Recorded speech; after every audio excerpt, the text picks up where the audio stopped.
At the forest's edge, Roshni, a tiny firefly, sits alone on a broad leaf, her small form silhouetted against the dark.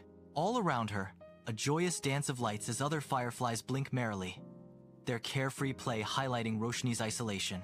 Her wistful gaze lifts, drawn to the distant stars that glitter like diamonds scattered across the velvet sky. A soft sigh escapes her as she whispers her heartfelt wish into the night. I wish I could shine with them too. The forest is a canvas of impenetrable darkness, where even the stars are hidden behind a veil of thick clouds. A wave of fear washes over the forest's insects, their faint lights dimming, as if mirroring the encroaching shadows.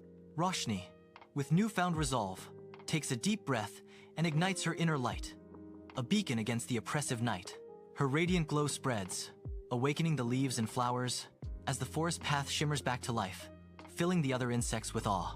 Under the vast, inky expanse of the night sky, a shooting star blazes its trail, a fleeting spark of celestial wonder. The radiant star descends gracefully, drawn towards Roshni amidst the secluded forest clearing. A gentle, warm glow emanates from the fallen star, casting soft, dancing shadows that envelop Roshni. The star's voice rings with celestial warmth. Little firefly, tonight you did something that even stars couldn't do. You brought hope to the darkness. Roshni's eyes widen, a hopeful question sparkling within them. Does that mean I'm a star now? With tender affirmation, the star imparts a profound truth. Yes, Roshni.